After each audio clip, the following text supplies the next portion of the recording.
There's a reason Mark Millar is one of my best writers ever.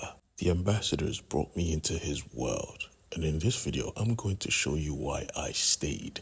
Welcome back to my YouTube channel, where we talk about comic books and stuff.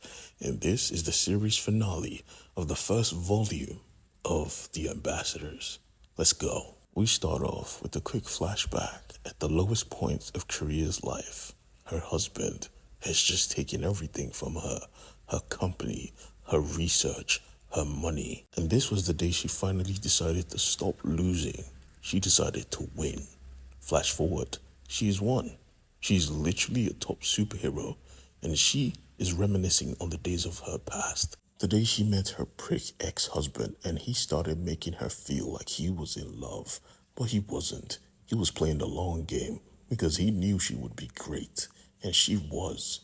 Eventually, he stole her research and her money, and now she found a way to be on top in a younger body. Life was good. Or was it? Because before she could celebrate, she gets notified about a level 1 emergency. She had to step out, and her friend wished her good luck with a smile on her face. The emergency was a big-ass wave that threatened to cover up a whole freaking town. Not even a town, let's call it a city. It was so much of a threat, every single member of the ambassadors team had to assemble. Mexico was already in giant form. Paris and France came through, and using the copy ability, she copied the giant ability, because remember, both people can use the same abilities at a time. And when I say everyone was assembling because in a freaking red Ferrari or Lamborghini, Brazil popped out. You see, they never needed money. They had the company card, and that shit was limitless. They could buy anything. There was no even need for any of them to be bribed. They were already richer than God. I mean, Australia literally bought a jet. What the hell do you mean, a jet? But back to the mission. Everyone was coming through. Even Korea just landed, and she saw Paris trying his best because he had equipped super speed, but he didn't have super strength. So he had to physically drag people heavier than him with his sheer strength alone. But then the reason for all of them being here came. The massive wave, taller than even these heroes in their colossal forms. They had to protect the population.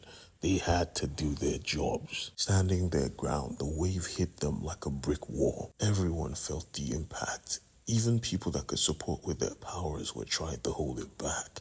It was that big of a push. But thankfully, the ambassadors were lit. They could hold it. Matter of fact, they did hold it. But unbeknownst to them, back at the base, something was going down. A goddamn oil rig was dropped on top of it. Everyone died instantly. But not just there, even on the shores, everyone died. Someone was attacking the ambassadors. And we see who exactly these people are. The rich, the powerful, the ex-husbands. Even Korea was shocked. How the hell do you have powers? Her ex reveals that, yeah, he may not be as stupid as she thinks. Obviously, he ain't as smart as her, but he could still finish the project. He got his abilities for him and his people, and he wants it to stay that way. You do the work, I enjoy it. That's the way it's supposed to be. But he must have not met Brazil. She ain't with all that talking. She launched an attack, but his powers were strong. He sent it back. The ambassadors could feel a fight coming, so they decided, okay, let's switch to more fighting powers. But they couldn't. The base was gone. The only powers they had were the powers they had installed already. Korea was wondering, how the hell do you know so much about how our powers work? And he reveals, yeah, I've had a mole inside this whole time. And we see who that mole actually is. To no one's surprise, it was her friend.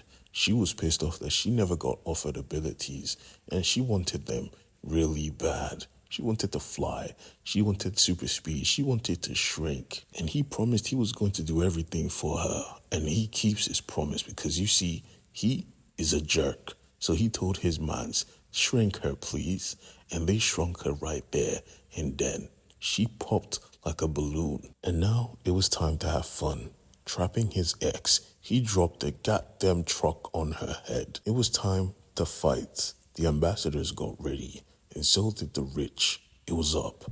Australia launched the first attack, destabilizing the ground, He punched people's teeth out, while Paris used his super speed to punch people off their feet, but he wasn't strong, he was just fast. The rich, however, seemed to have limitless abilities. They could use anything, and they could use it to their fullest extent. Our guys were losing. The only reason they were still alive was because of the electromagnetic aura all of them had to breathe in space to be bulletproof. But the rich guys didn't care. They wanted it to last longer. They wanted to enjoy this beating. Yeah, he came through and busted everyone up. He took out brain, he took out guts, he took out necks. Who? You might wonder. But I'm pretty sure you know who I'm talking about.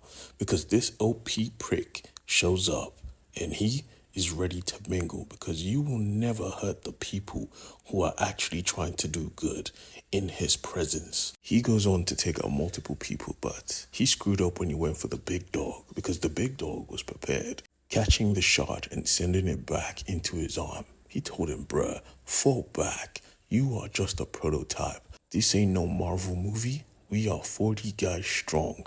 You don't stand a chance. But in the middle of this battle, he felt a tingle in his mind. Someone was trying to get information. Someone was trying to take something from him. And he realized it was probably France. Seeing as she has the copy ability, she was trying to copy his ability. But he was dead wrong. She just wanted access to his failsafe. The failsafe he put in every rich person's brain. So if they crossed the line, he could kill them on the spot. Using this, she fried their brains. Thanks to her quick thinking, it became 8 versus 1. But he was still the big dog. He had the best powers, the strongest body.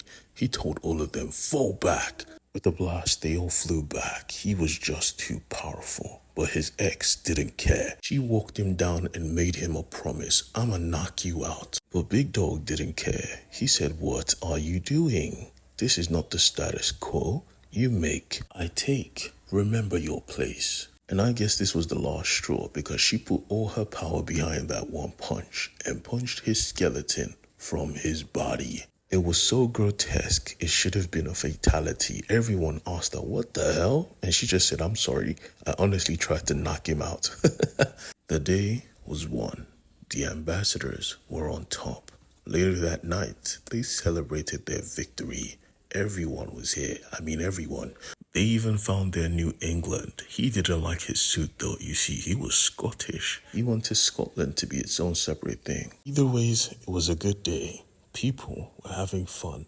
I mean, the heroes were not happy they were not getting the spotlight, but it was okay. They saved the day. They got a new teammate from New Zealand, and we discover that Australia was faking being gay this whole time just to get in the team. Honestly, I doubt Korea even believed he was gay to begin with, because this guy still catcalls everyone around him.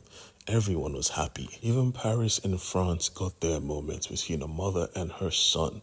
It was a good day. Oh, and if you're wondering what happened to all the billions of dollars owned by the millionaires that had superpowers and were killed during this battle, well, Korea donated everything. Her greatest worry right now is, well, do we need an American in this team? And for those of you who've watched my big game video, you know they get one. And he was the perfect one. Thank you for watching this video till the end. I appreciate you. Good night.